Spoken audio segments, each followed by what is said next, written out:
السلام علیکم دوستو آج کا قصہ بہت ہی بھیانک قصہ ہے۔ ایک ایسے شخص کے بارے میں ہے جو لڑکے سے غلط کام اور بدفعلی کرتا تھا۔ اللہ تبارک و تعالی نے اس کو ایسی سزا دی جس کو سن کر آپ کی روح بھی کانپ اٹھے گی۔ دوستو میں آپ کو آج یہ بھی بتاؤں گا کہ آج کل جو لڑکا اور لڑکی چڈی پہنتے ہیں، کیا یہ چڈی پہننا جائز ہے یا ناجائز ہے، اور ساتھ ہی میں آپ کو یہ بھی بتاؤں گا کہ کیا اس چڈی سے اگر کوئی نماز پڑھتا ہے تو اس کی نماز ہوگی یا نہیں ہوگی۔ دوستو ویڈیو کو شروع کرنے سے پہلے میری آپ سے ایک گزارش ہے کہ اگر ابھی تک آپ نے ہمارے چینل کو سبسکرائب نہیں کیا ہے تو چینل کو ضرور سبسکرائب کر لیں تاکہ ہر اچھی جانکاری سب سے پہلے آپ کے پاس پہنچ جائے۔ تو چلیے دوستو آج کی ویڈیو کو شروع کرتے ہیں۔ دوستو ابو احمد حسین بن موسیٰ علوی کہتے ہیں کہ ایک بوڑھا میری خدمت کیا کرتا تھا۔ اس نے قسم کھا رکھی تھی کہ وہ کبھی کسی دعوت میں شریک نہ ہوگا۔ میں نے اس سے اس کی وجہ پوچھی تو اس نے کہا میں بصرہ سے بغداد جا رہا تھا۔ میں نے بصرہ کے کسی سڑک پر سفر شروع کر دیا۔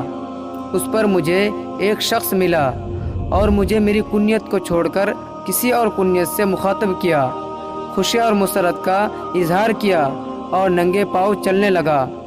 پھر مجھ سے کچھ ایسے لوگوں کے بارے میں پوچھنے لگا جن کو میں نہیں جانتا تھا۔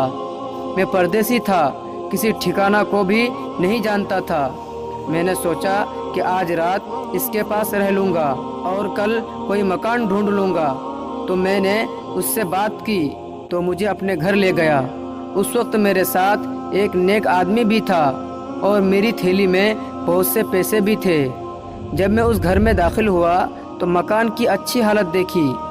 متوسط قسم کا مکان تھا، وہاں دعوت کا انتظام تھا اور لوگ انگور اور کھجور کے جوس نوش کر رہے تھے۔ پھر وہ خود تو کہیں چلا گیا اور مجھے اپنے کسی دوست کے حوالے کر دیا۔ وہ لوگ جو وہاں موجود تھے ان میں ایک امرد یعنی خوبصورت لڑکا بھی تھا۔ جب ہم اپنے اپنے بستروں پر سونے کے لیے چلے گئے تو میں نے اپنے وہاں رہائش کرنے پر افسوس کیا۔ باقی لوگ تو سو گئے۔ جب کافی وقت گزر گیا تو میں نے ان لوگوں میں سے ایک آدمی کو دیکھا جو اس لڑکے کے پاس گیا اور اس سے بدفعلی کی، پھر واپس اپنی جگہ آ گیا، اور یہ شخص اس لڑکے کے دوست کے قریب سویا ہوا تھا۔ پھر لڑکے کا دوست اٹھا اور اس کو جگایا تو لڑکے نے اس کو کہا اب کیا چاہتے ہو؟ ابھی کچھ دیر پہلے تم میرے پاس نہیں تھے اور تم نے ایسا نہیں کیا۔ تو اس نے کہا نہیں، میں نے ایسا نہیں کیا۔ تو اس نے کہا پھر وہ کون تھا جو میرے پاس کچھ دیر پہلے آیا تھا؟ میں نے یہی سمجھا کہ تم ہو، اس لیے میں نے کوئی حرکت نہیں کی، اور میں نہیں مانتا کہ تمہارے سامنے کوئی اور ایسی جرات کر سکتا ہے۔ تو وہ جوان حملہ آور ہوا اور اس شخص کے پیٹھ میں چھرا گھونپ دیا، اور اتفاق یہ کہ اس نے ایسی خیانتی کو ہی قتل کیا، اور میں گھبراہٹ کے مارے کانپ رہا تھا۔ اگر وہ مجھ سے ابتدا کرتا اور مجھے کانپتے ہوئے دیکھتا تو مجھے قتل کر دیتا، اور وہ یہی سمجھتا کہ میں ہی اس کہانی کا کردار ہوں۔ جب اللہ تعالیٰ نے میری زندگی چاہی تھی تو اس نے اس خبیث سے انتقام لے لیا۔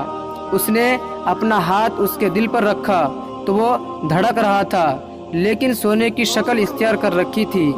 اس کو امید یہی تھی کہ میں بچ جاؤں گا، لیکن اس نے اس کے دل پر چھرا رکھا اور منہ بند کر دیا۔ اب وہ شخص تڑپا اور پھر ٹھنڈا ہو گیا، اور اس شخص نے لڑکے کا ہاتھ پکڑا اور چلا گیا۔ تو دوستو اللہ تبارک و تعالی ہر چیز کو دیکھتا ہے۔